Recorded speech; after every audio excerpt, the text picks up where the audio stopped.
Assalamualaikum warahmatullahi wabarakatuh. Kami mahasiswa dari kampus Universitas Medan Area dengan Fakultas Teknik Prodi Industri. Di sini kami akan mempresentasikan hasil tugas kami, yaitu cara-cara proses pembuatan kertas. Baiklah, sebelum memulai presentasinya, izinkan kami memperkenalkan diri terlebih dahulu.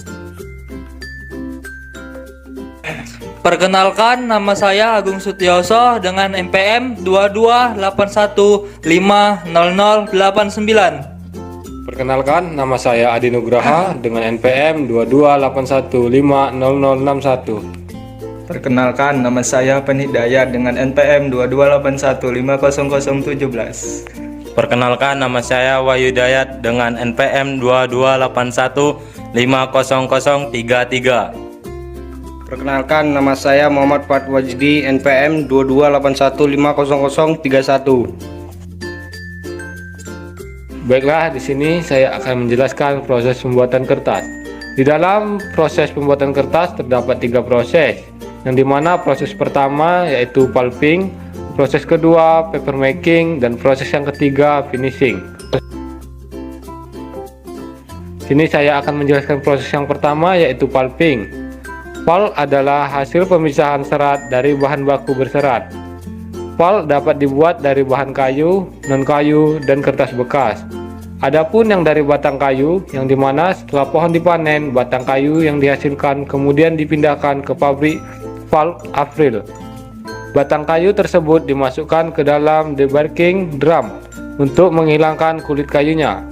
Kotoran yang menempel pada kulit kayu harus dibersihkan agar kayu mudah diproses. Batang kayu telah dibersihkan, kemudian potong menjadi bagian-bagian kecil yang disebut wood chip. Potongan kayu tersebut dimasukkan ke dalam digester dan dimasak seluruhnya dalam suhu 170 derajat Celcius untuk melepaskan lem alami yang mengikat serat kayu menjadi satu. Pulp merupakan raw material untuk membuat produk berkualitas tinggi seperti kertas, koran, tisu, dan sebagainya. Dan selanjutnya, untuk membuat kertas, pulp dimasukkan ke dalam mesin pembuat kertas yang luasnya setara dengan hampir 4 kali lipat panjang kolam renang Olimpiade.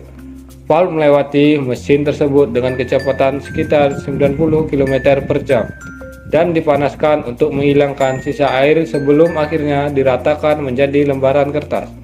Kertas tersebut kemudian digulung menjadi gulungan jumbo selebar 8,5 meter dan dipotong ke dalam ukuran yang sesuai dengan produk akhir kertas. Produk kemudian dikemas dan siap dipasarkan kepada para pelanggan. Di sini saya akan melanjutkan penjelasan dari teman saya, dan saya akan menjelaskan tentang wafer making. Dan proses kedua yaitu wafer making, di mana wafer making ini terbagi menjadi 4 tahap, yaitu 1. Head work. Head work adalah bubur kertas dipompa ke mesin pembuatan kertas besar yang membentang hampir 4 kali panjang kolam renang Olimpiade dan berdiri setinggi bangunan 3 lantai. Mulai dari bagian pertama yang disebut head work, masa bubur kertas disemprotkan melalui celah horizontal di atas kawat yang bergerak untuk menghilangkan air berlebihan. Yang kedua, wear section. Di bagian ini fiber mulai terbesar dan terbentuk menjadi lembaran tipis. Nama proses ini diambil dari bentuk tersebut, yakni pembentukan lembaran. 3. Press section. Dengan kecepatan hampir 90 km per jam, gelaran-gelaran tipis dimasukkan ke dalam area penekanan atau press section, di mana hingga 50% kadar air diperas. Hingga 90% dari air yang dihasilkan dalam proses pembuatan juga digunakan kembali. Dan yang keempat, drying. Suhu mulai memanas ketika lembaran-lembaran dikeringkan dalam suhu lebih dari 100 derajat Celcius di atas rangkaian silinder besi. Namun proses pembuatan kertas berkualitas tak berhenti sampai di sana. Finishing.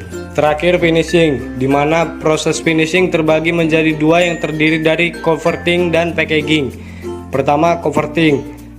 Lapisan kimia diletakkan pada permukaan kertas yang telah dikeringkan untuk memperbaiki kertas sebelum dimasukkan ke gulungan besar berukuran 8,5 meter. Namun, tentunya kebanyakan dari alat cetak yang kita gunakan sehari-hari tak bisa bekerja dengan kertas dengan ukuran tersebut, sehingga gulungan-gulungan besar harus dipotong menjadi bagian-bagian yang lebih kecil. Yang terakhir, packaging adalah lembaran-lembaran kertas yang lebih kecil diproses lebih jauh lagi dengan dibungkus kemasan paper one yang tak asing lagi, sebelum nantinya ditumpuk dan dimasukkan ke dalam kardus dan dikirim ke seluruh penjuru dunia, diantar ke depan pintu Anda dan siap untuk menjadi landasan untuk mahakarya Anda.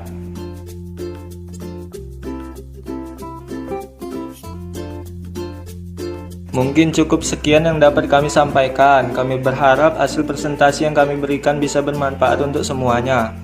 Bila merasa ada kekurangan kesalahan dalam kata-kata kami tadi, kami meminta maaf, karena kesempurnaan hanyalah milik Allah Subhanahu wa Ta'ala. Terima kasih.